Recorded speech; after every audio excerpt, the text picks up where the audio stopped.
big brooding type with, oh, I don't know, a sword maybe. Yeah. The one who always seems to be knee-deep in trouble. You got it. And today's deep dive, well, we're going way back to the OG, the barbarian who started it all, Conan. We're cracking open one of Robert E. Howard's classics, The Phoenix on the Sword. And I bet it's more than just a fight fest. Howard always had these layers, stuff that makes you think. Right. So, for anyone new to the Hyborian Age, don't worry, we're starting with the early chapters. Meet King Conan, and let me tell you, things get interesting. King Conan. Now that's just asking for trouble. A barbarian on the throne. It's that whole thing, isn't Yeah. it? Leaders battling between who they are and what's expected of them. Happens in our world, too. So true, and Howard nails that tension. Like, right from the first paragraph, we're in this world, feels familiar, but also way more, I don't know, intense. Want me to set the scene? Go for it. Hit me with it. All right, buckle up.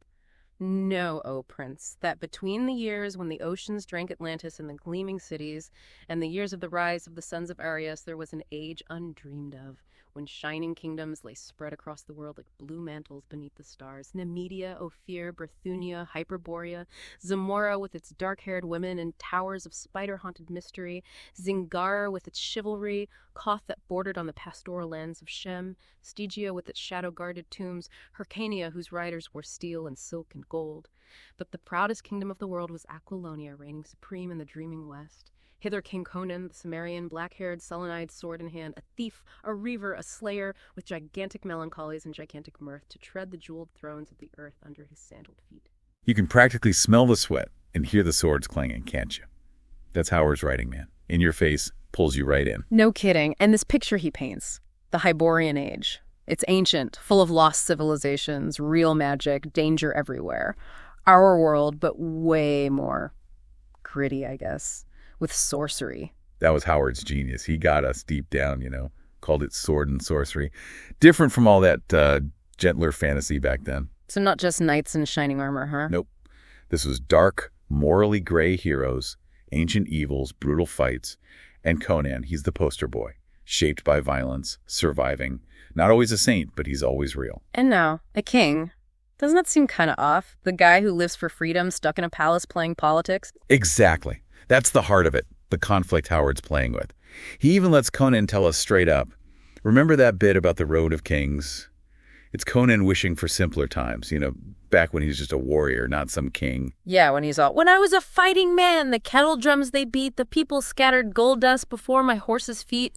But now I am a great king. The people hound my track with poison in my wine cup and daggers at my back. Gives me chills. Powerful stuff. See, Conan might have the throne, but part of him still wants to be out there, free.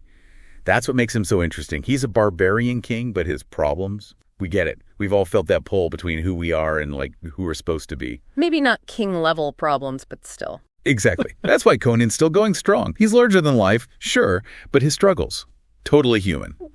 And speaking of struggles, someone wants Conan off that throne. And let me tell you, they are not playing nice. Oh man, the conspiracy, it's like a recipe for disaster. You've got exiled nobles with grudges, power-hungry sorcerers, and enough backstabbing to make your head spin. Hard, man. The guy loved to make things complicated. And the Phoenix on the Sword, it's like he threw ambition, betrayal, and dark magic in a blender. And poured it out into this group of, well, let's call him Conan's fan club. We've got Ascalante, the exiled noble who wants that throne for himself, Thothamon, the Stygian sorcerer with a serious case of the grumps, and oh yeah, poor Dion, thinks a little royal blood makes him king material. Classic grab for power, right? But here's the thing. Each of these guys, they're not just bad guys. Take Ascalante. Yeah, he wants to be king, but you kind of get it.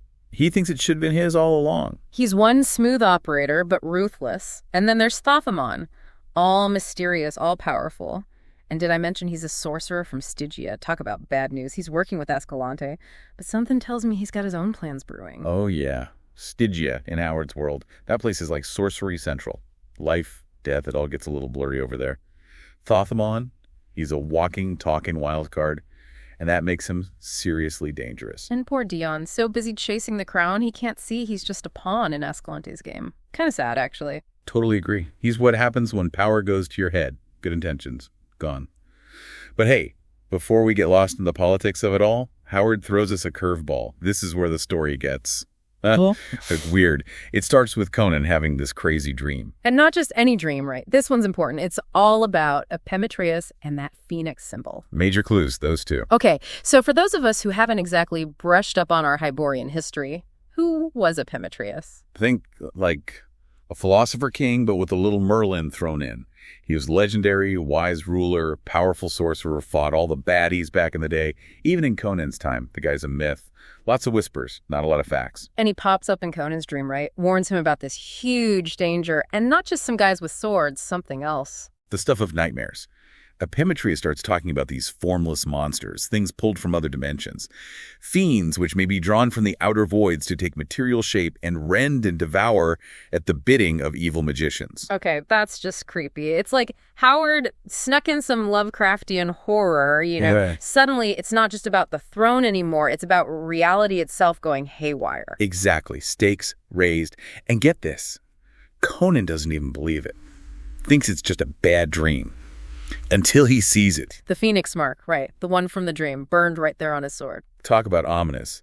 It's Howard saying, hold on tight, folks, because while Conan's trying to figure out this warning, guess what? The conspirators are making their move. And this is where Howard's action hero writing chops really come out.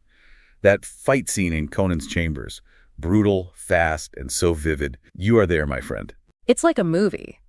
But it's not just a mindless brawl. Howard uses it to show us who Conan is. Yeah, he's a fierce warrior, but he's got a code. Remember when he tries to spare Ronaldo? Yeah. The minstrel, even though the guy's part of the group trying to kill him. Right.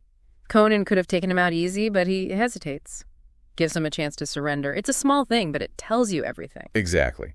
Conan, he respects loyalty, even in an enemy. He's not just some savage. But Ronaldo, he's so caught up in his own head, he doesn't take the offer. And it costs him. It's like a reminder that even in a world of magic and swords, your choices matter. Sometimes good intentions aren't enough. And just when you think Conan's won, that he's beaten the odds, that's when the real nightmare shows up. That thing. That creepy, crawly whatever it was that just appears. Described as a cross between a Stygian mummy and a baboon, with eyes like hot coals. Yeah. I don't know about you, but I'm getting chills just picturing it. Okay, now that is scary. Pure nightmare fuel. And Howard does it with like a couple of the sentences. We don't even see the whole thing, but we feel it, this menacing presence. And the way it takes out Escalante just melts him. Terrifying, but also kind of cool. That's Howard's world for you. Some things you just can't fight. For a second, you think this is it. Conan's done for. But surprise, he finds a way, fights back against this thing from beyond, and wins. It's a mess, total chaos. Even Conan looks shocked. But the creature, it leaves a little something behind. That stain, yeah. Burned right there on the floor. Talk about a souvenir. To me, that stain is like the most haunting part of the whole story. It's a reminder, long after the fight's over, that messing with forces you don't understand, well, it leaves a mark. It's like that quiet moment after, something huge just happened. But you can still feel it, The conspirators are toast, monster's gone. But something's not right. And nobody believes Conan about the creature, do they? They think he's lost it. Babbling about demons and shadows. But can you blame them?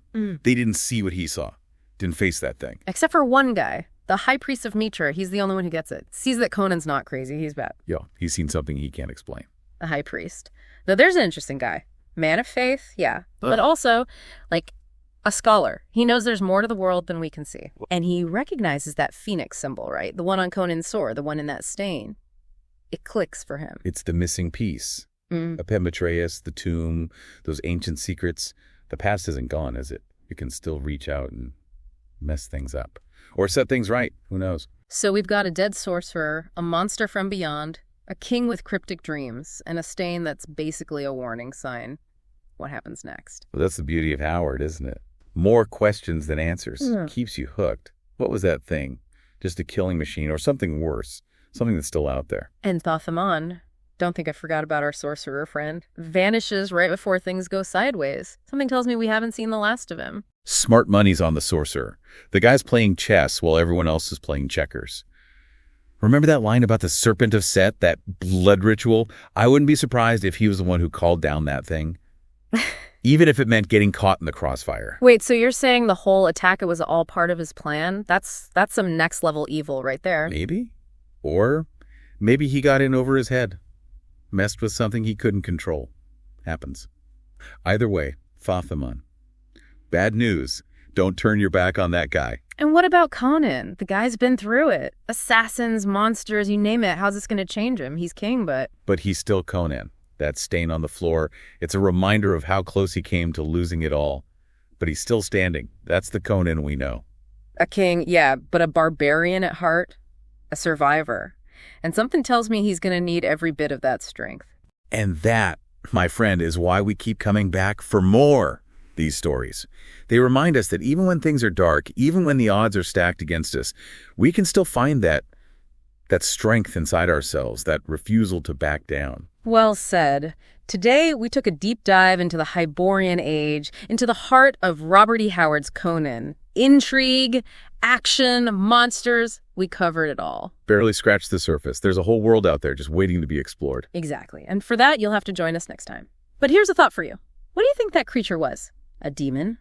A god? Or something else entirely? Let us know your theories, and until next time, keep exploring. Keep those imaginations firing.